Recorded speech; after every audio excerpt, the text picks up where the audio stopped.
Hello, Internet. It's time to do my UFC 102 predictions. It's happening 1 week from right now. So in the interest of that 10-minute bullshit, let's get right to it. First fight is Brandon Vera and Krzysztof Zuzniski. Try as I might, I cannot pronounce that guy's fucking name. Szynski. I was pretty close. I think Brandon Vera is going to come in with guns blazing. Once again, and Szynski is a pretty sound fighter. He can beat guys like Brian Stann, who has no fucking sub-defense to speak of. But I think against someone like Vera, he's going to be outgunned and outdone in just about every way. I really see a first-round stoppage coming from Vera. Because Vera, yeah, everybody's kind of forgotten. Well, you know, his whole reputation there a couple years ago was built on beating guys like fucking Fabiano Schurter and Asuero Silva. And that's really, you know, nothing to write home about. But anyway, yeah, his whole reputation coming into the big picture like he did was built on scrubs. And once he got in the big picture, fighting Tim Sylvia, who he lost to a decision, fighting fucking Keith Jardine, who he also lost to a decision. You know, one's got to wonder how is he going to perform under pressure. But I don't think this is that much pressure, really, because Szynski is a fucking journeyman at best. Look at his win-loss record. Yeah, a lot of win-loss records are deceptive, kind of like Randy Couture's, but this one, you know, Szynski is never going to be a contender. Vera, if he beats Szynski, it's not going to make him a contender, but it's going to put him one step closer, like one more name away from him. So, yeah, I see Vera just walking through Szynski, to tell you the truth.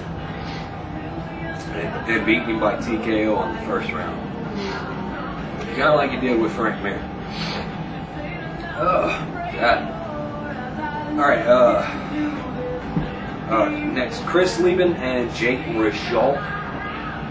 I don't know much about Rishalt, to tell you the truth. I know his fucking, he lost by sub to Dan Miller. And his only win in the UFC was to, some fucking nobody. So,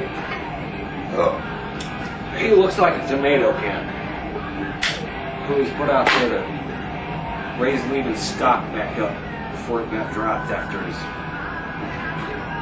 loss to Bisbee and then the whole steroid thing. But here's what I know: the guy's not gonna knock Lieben out. He's not gonna submit him either. Wait a minute. How many times has Lieben lost by sub? I think it was just that one time against Jason McDonald. But I can't remember if Dirksen subbed him or TKO'd him. Actually, I'm pretty sure Dirksen did sub him. And that was his first loss ever. But anyway, the point is, Rishalt is not going to knock Lieben out, and he's not going to sub him. So, if Lieben makes it 3 rounds, which I'm 100% sure that Lieben will make it 3 rounds, he's going to win the fight. The question is Rishalt going to make it 3 rounds? And I seriously doubt it, because Lieben's fucking, you know, left from hell, the left-hand black that'll knock anybody out. That's going to sneak in there sooner or later. So, Lieben by knockout, 2nd round. And I'm being kind with the 2nd round thing. The next fight, which may well be the most intriguing on the card, for me personally, is Nate Marquardt, Damian Maia. Maia is a fucking jiu-jitsu genius who can do magical things on the mat, as evidenced by his win over Chael Sonnen, which was just fucking beautiful to watch.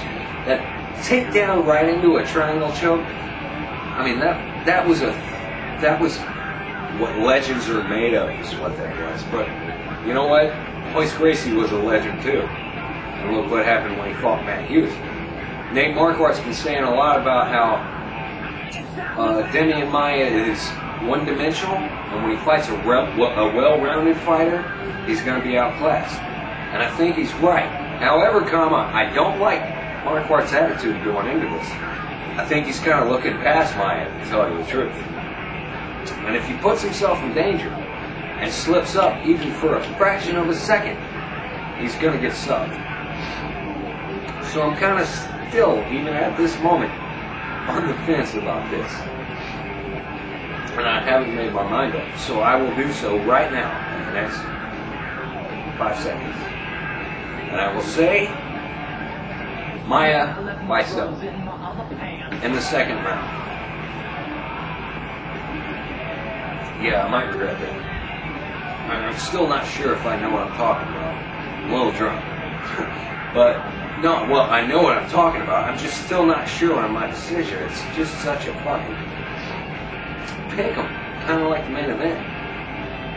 Except a little bit different dynamically, but I'm not sure who to go with. You know what I'm saying? Because there's so many variables. Is Maia going to be able to weather the storm that Marquardt is undoubtedly going to bring? Is Marquardt going to be too aggressive for his own good and put himself in a dangerous situation?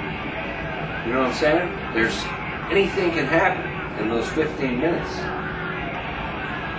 But I think, judging by the way Marquardt has talked and the way he's looked in his last couple fights, being really fucking aggressive and bringing it to the other guy, if Marquardt doesn't knock Maia out and Marquardt follows him to the ground, I think he's going to be in trouble. I think Maia's going to sneak something in and sub him.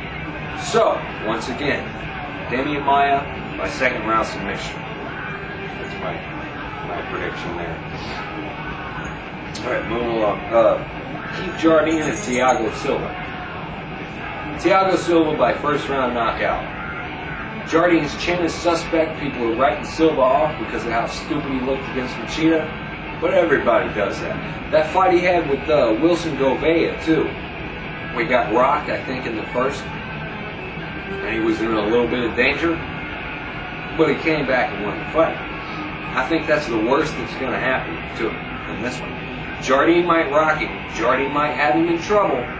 But I think Thiago Silva is going to come back and fuck Jardine's world up. So, Thiago Silva, first round knockout. Now for the main event. Which is, I'm entirely unsure on this one. I'm gonna say Randy Couture by decision. I fucking hate to. I think Nogueira has every chance in the world of pulling out a submission, but I don't know. I think Randy's just too smart, too technically savvy, and he's gonna last those 3 rounds. He's gonna get top control. They're gonna control positioning and control the pace of the fight. The ever vaunted octagon control, and win 3 rounds. Possibly lose 1, I don't know, but I think he's gonna win a decision one way or another. So yeah, Couture by decision. That's my official word on that one, and that's this. That's the end of this. Should be a good night. I was a little underwhelmed with the card not too long ago, but some fights got switched around and shit, and it actually turned out pretty decent. Out of the top 5 fights, the only one that I'm really kind of not looking forward to is Leben and Michaud. I think that's pretty much a gimme for Leben. But yeah, that's it.